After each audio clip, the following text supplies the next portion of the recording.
Madam Shekerinska, first of all, thank you for this interview. A few days ago, you had a meeting with new European Union envoy for Kosovo-Serbia dialogue, Mr. Peter Sorensen.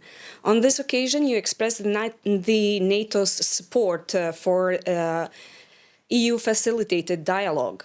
But this dialogue is in deadlock. There has been no meetings between Kosovo Prime Minister Albin Kurti and Serbia's President Aleksandar Vučić since September 2023. Just a few days before the Banjska attack. Having all those in mind, what are the NATO's expectations from the parties in the dialogue, and what do you expect the new envoy will bring to this process? As you have mentioned, NATO has been active in the region for quite some time. We have been present through Kosovo, through KFOR, for a long period. This is our longest and strongest mission in this moment. And this speaks very clearly of our determination, and this speaks also very clearly of the allies' views that the stability of the Western Balkan is of strategic importance to the alliance. It is not easy to convince allies to send so many troops and to keep them there for such a long time. But we have always said that KFOR mission is clear: to maintain the security and keep the peoples in Kosovo safe. This does not solve the problems. So the goal of KFOR is to create military, in a way, reassurance in order to support the EU-led dialogue. And we have called on both Belgrade and Pristina for a constructive approach with regards to the dialogue. And this is why we fully support the new special representative on this EU-led dialogue, Mr. Sorensen, and this was the reason why I met him just recently. This is probably an issue where NATO and EU cooperation is the most visible and the most necessary.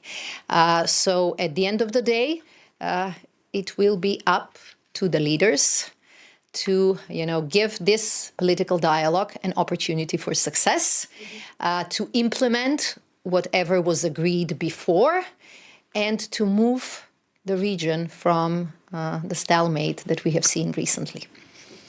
But there are no magic solutions. There are no breakthroughs that neither NATO or EU can provide. There has to be a political will, both in Belgrade and in Pristina, for a breakthrough.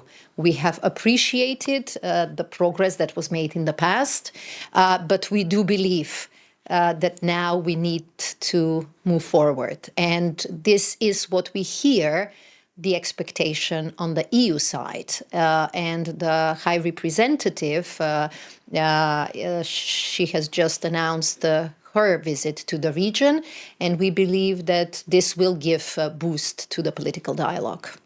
Regarding the Banjska attack and the attack on Kosovo police and KFOR in Zvečan, in which more than 90 members of NATO mission were injured, Secretary General Mark Rutte recently mentioned that he has spoken with President Vučić regarding this case, and said that Serbia has to work on accountability. Did you get any guarantees from Serbia's side that they will bring those responsible to justice anytime soon? The Secretary General paid a visit to the region recently, and he also visited KFOR.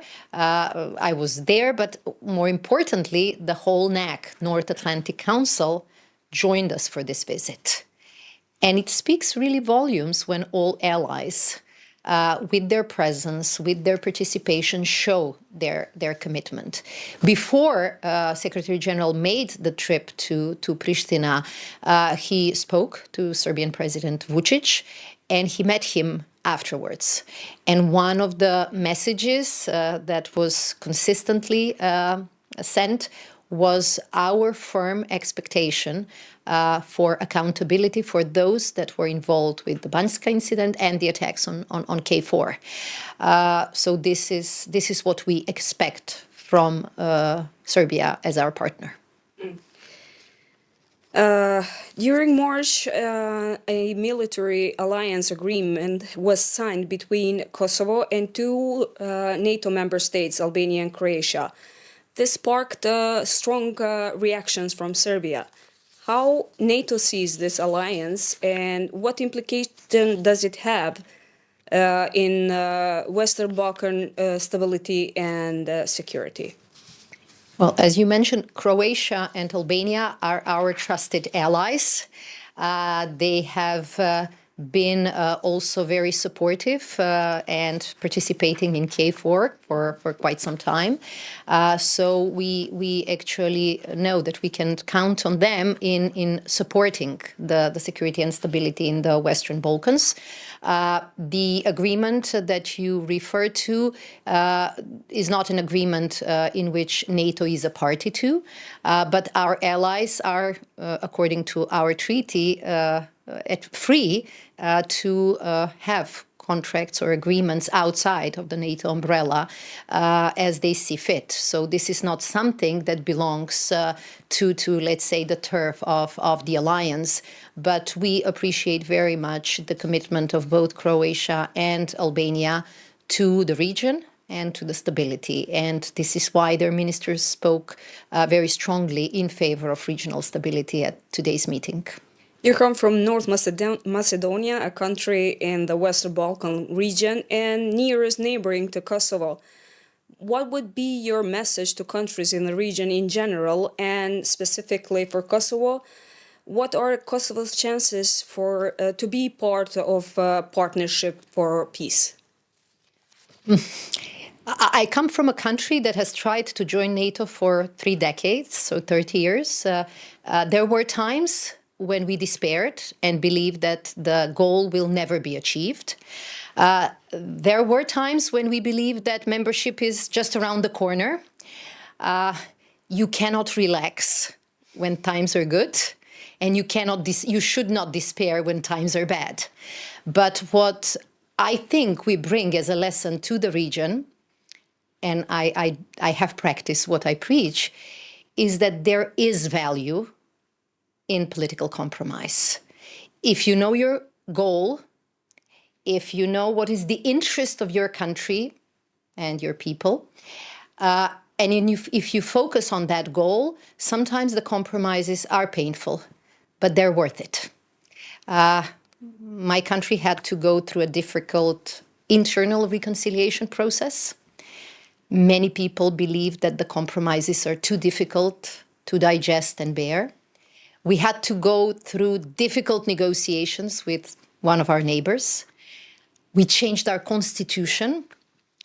But today, even people who have opposed it, even they agree that it was worth a while, and that being part of the strongest political military alliance in the history of mankind gives now our country the strength, the stability, and the prosperity that citizens expect.